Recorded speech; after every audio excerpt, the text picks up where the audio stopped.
the reason why we named our company Poncho was because it's um, two characters that are deeply embedded in our company's philosophy.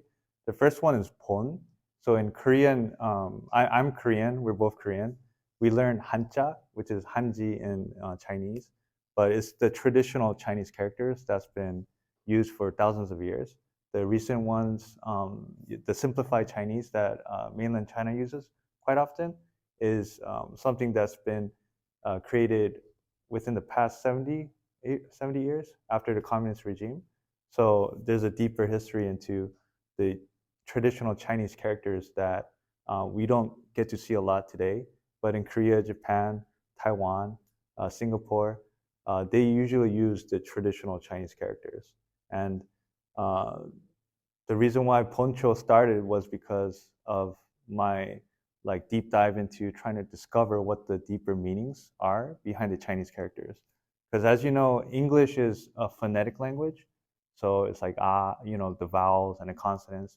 But in Chinese, the character itself is a picture. It's a pictogram of a story, you could say, and that story could have many different meanings.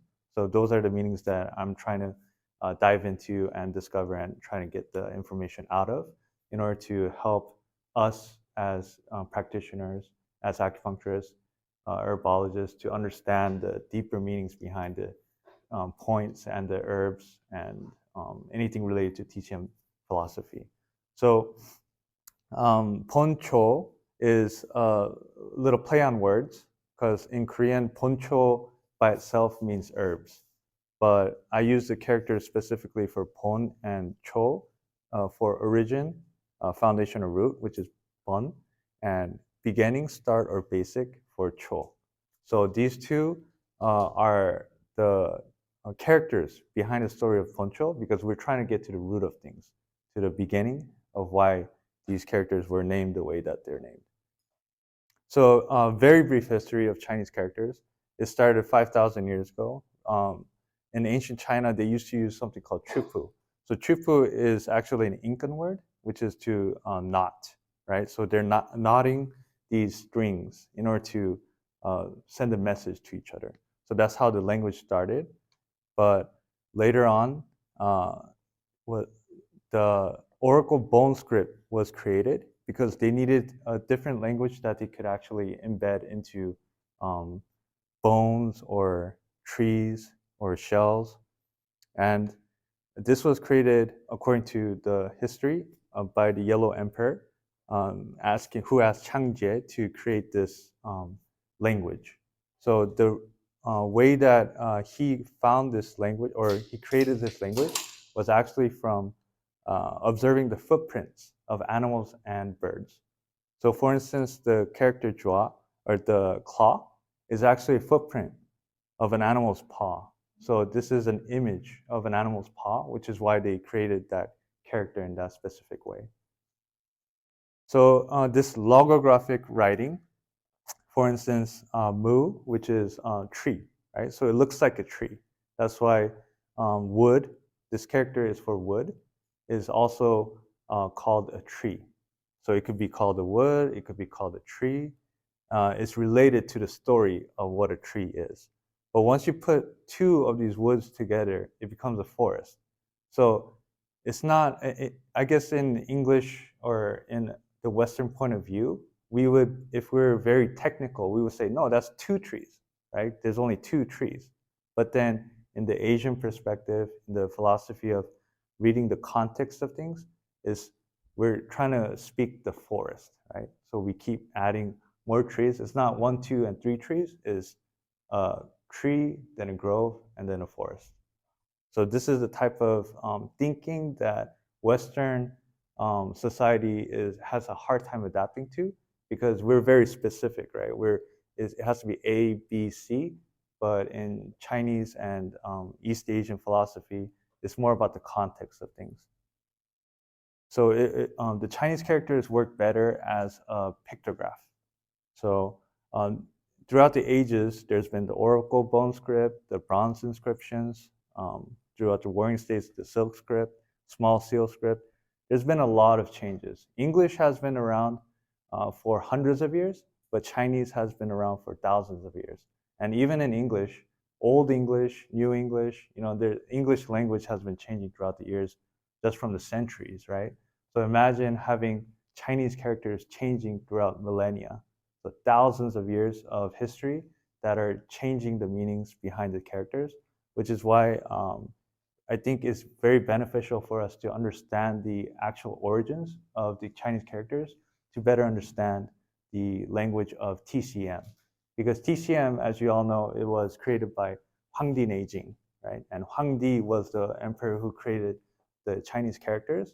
So it's better to assume that Huangdi, while he was using the language that he created with Changjie to create the TCM medicine, that when he was using specific terms, is probably more uh, closer to the meaning of the actual beginnings of the Chinese language than maybe 2,000 years after Huangdi Neijing, right? So that's why I think it's really good for us to go backward. So like I said, in 1950s, the communist regime in China, they had the Four Olds campaign. So they're trying to wipe out the Four Olds, which is the old customs, old culture, old habits, and old ideas. So 2000 simplified Chinese characters were born. And it's sort of a tragedy in my perspective because the history of these Chinese characters has been lost. And I'll give you an example where or the love, right? Love used to have the character heart inside of it.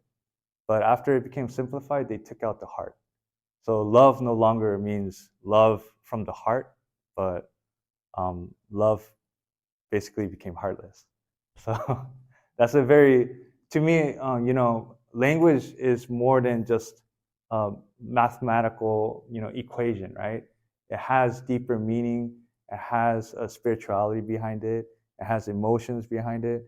But this is a big example of why I think that traditional characters are crucial in order for us practitioners to understand. Because if we go down the route of making this into an equation, then it could become a heartless endeavor. So back to why we created Poncho was because we wanted to find the roots, the foundation, the beginning, the start of where this all came from. So we're trying to mine and rediscover the beginnings. So since we're talking about the beginning, let's talk about 1, 2, and 3. So this is in Chinese characters, 1, 2, and 3 is very, very crucial because it's not just a mathematical equation, like I said. There's a very deeper meaning behind 1, 2, and 3. So 1 in Chinese character, like when you see this slash, it could mean many different things depending on the position of where it's at. If it's on the top, then it means heaven. If it's on the middle, it could mean the between the heaven and the earth. If it's on the bottom, it's the earth. So it's more of a picture of an area. So if you see Chinese characters with a slash on the top, it's going to be more about heavenly, celestial. If you see it on the bottom, it's going to be more geared toward earth and earthly things. And in the middle, more about humans.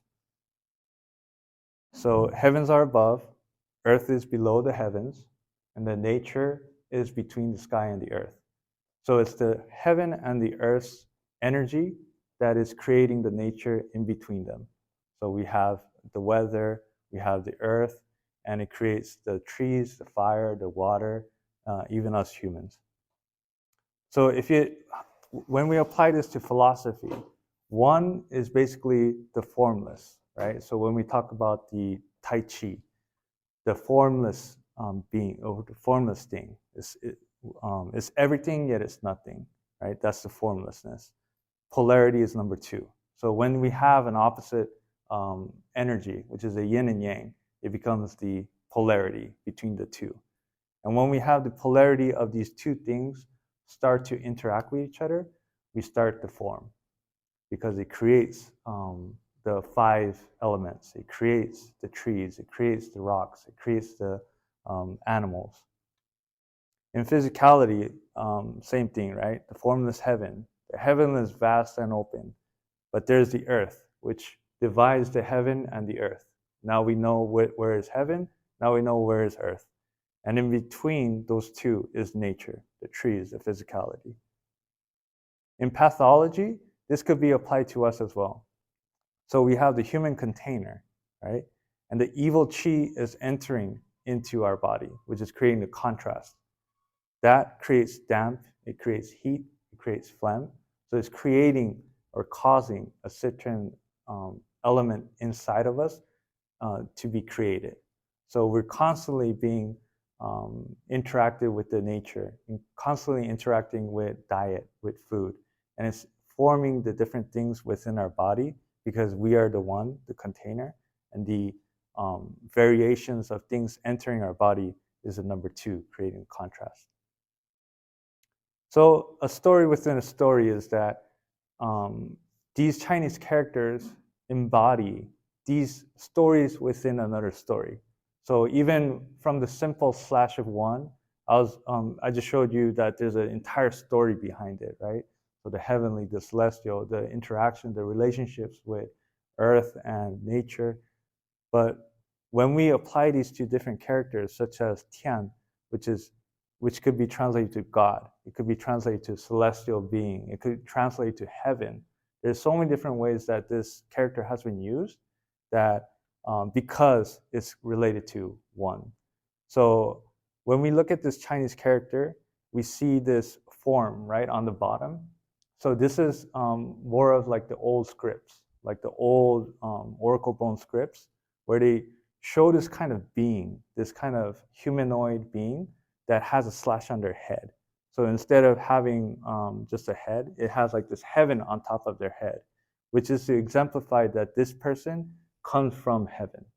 So this is the way that the Chinese characters have evolved, was that they show a certain aspect of a person through another different character that's added into their that character in order to create a god or heaven or celestial being.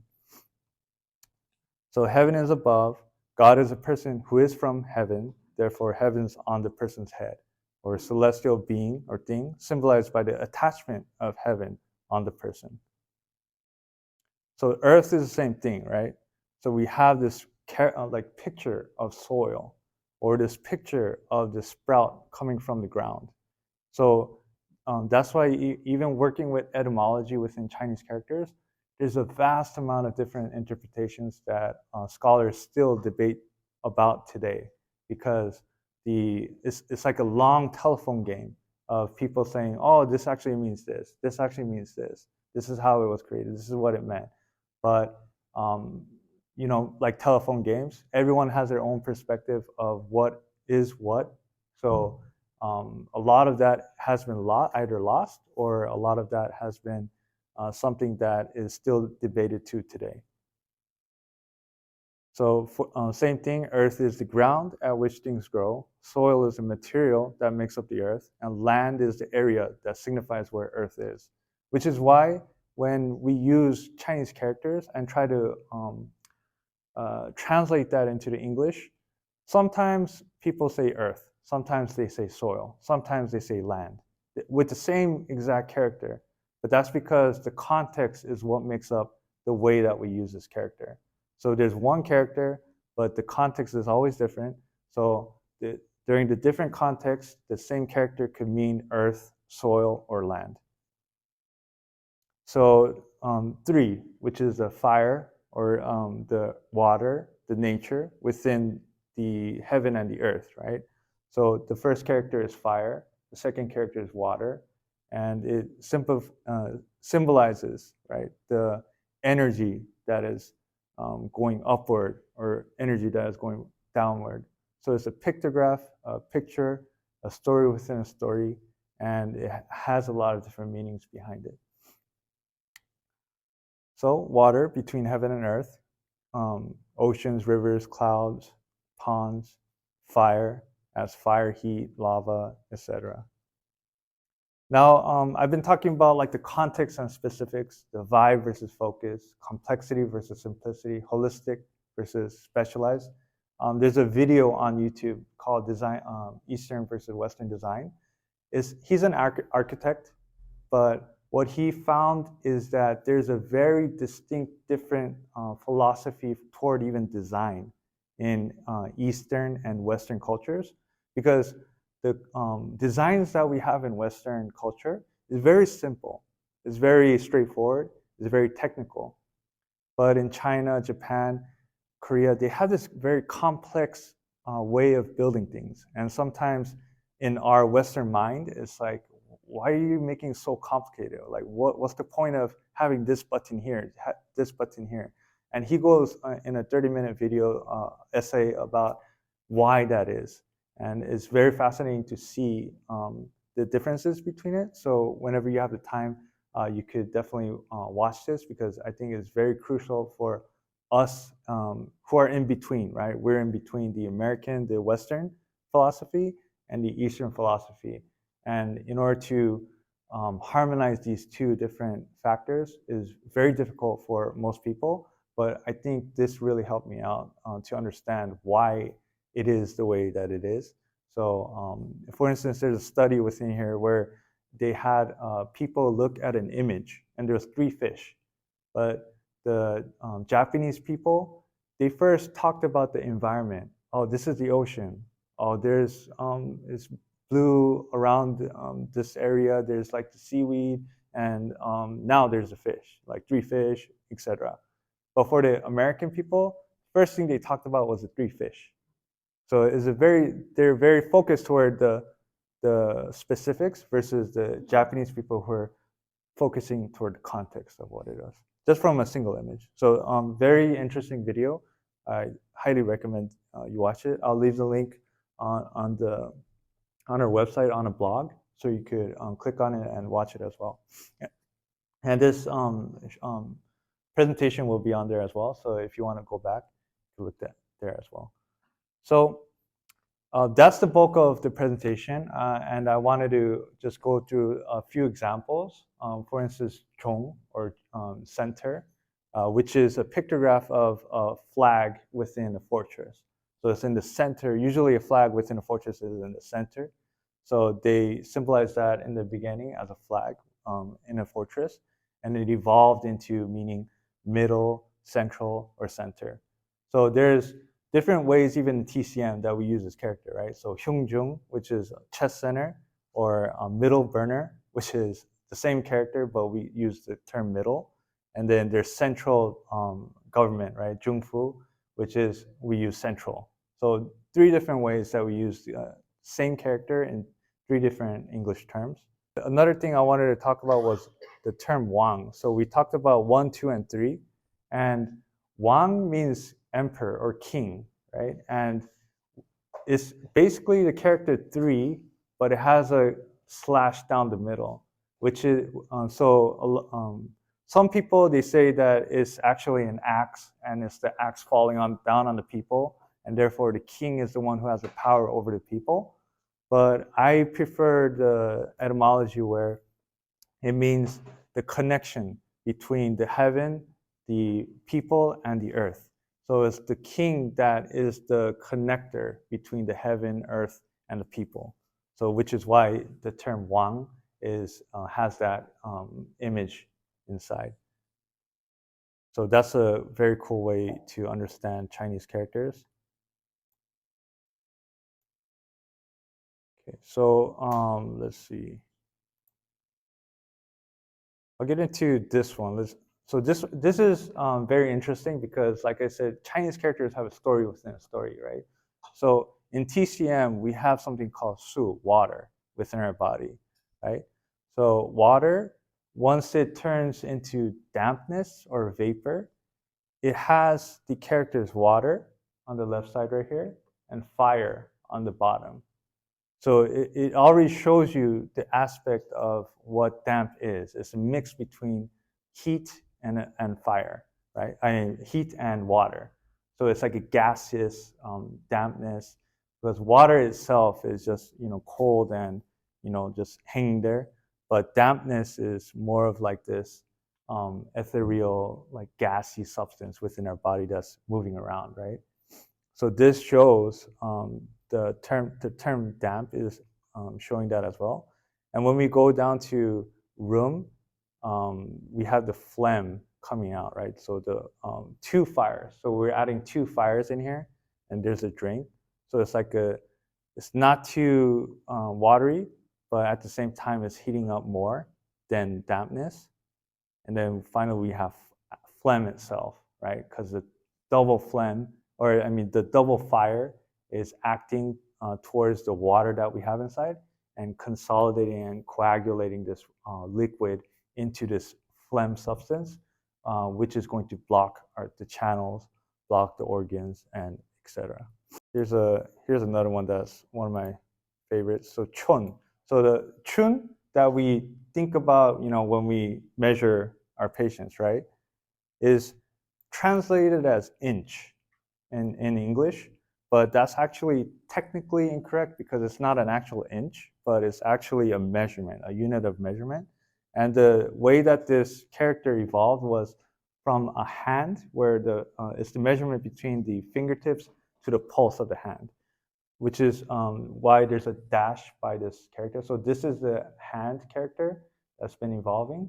And this is a dash to indicate the pulse of the wrist. So that unit of measurement was usually from the fingertips to the pulse. So this was the very origin of what chun meant, and therefore it's a unit of measurement. And in TCM, chun is measured by each person's own ruler, right? Because we can't measure a patient's chun by our own finger. We measure it by their finger because their body is showing how long the chun is, right? The width of the thumb. So the ruler of each person dictates the standard of unit of measurement. And it's important because the ruler is the one who's making the rules, right? And it gives them the power to create rules within the body, for instance, in TCM.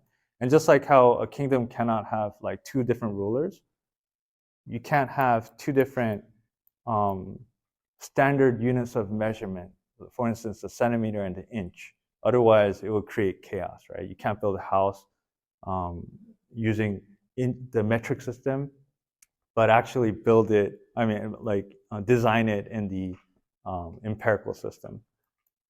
So that's why each person has their own ruler, which is called the chun, that rules over their own body. So even the character chun has this complete story behind it, and it's really fascinating to understand that as well. And this is another different way to understand Chinese characters. So the ones that I've shown you so far are kind of simplistic, but these, as it goes more complicating and like the picture becomes more deeper, we have something such as this example here, which is 당귀. So tang means of course, proper, should, right? So why does it mean that? Because it represents a house with a field in front of it, and the field is aligned in its proper place. It's where it should be, right? So that's why tang means tang. And for gui, it means to return or go back to. And if you look back into the oracle bone scripts of this character, it actually shows a broom cleaning a mound to bring it back or return it back to its original state. So you're cleaning like an old artifact or something like that to bring it back to its original state. So 당귀 together, and this term actually has meant like people used to give the 당귀 or the angelica leaf to their husbands who are going to war, because it symbolized that, of course, you're returning home. So you take this, you're going to return home. So in that kind of aspect, they also use that as well. In TCM, it could mean, so everything is speculative, right? So we're working with things that we don't have definite answers to, because this has been a telephone game that's been going down and down. But the way I interpret it in Tangri, and it's helpful for me to understand Tangri, is that there's Tangri brings back the proper flow. It returns the circulation back to normal. So which is why it is bringing back regulation toward the menstruation. It invigorates the blood. It unblocks the bowel, reduces swelling, generates flesh. It brings back the circulation back to normal. So utilizing Chinese characters in this kind of way could actually help us understand our herbs and our acupuncture points as well, which is why I think is very awesome for us to have this under our belt as well. I think that's all I have for you guys. Yeah, and if you guys have any questions, let me know. That's what I have. Thank you. Thank you guys for coming. All right, thank you guys. Thank you.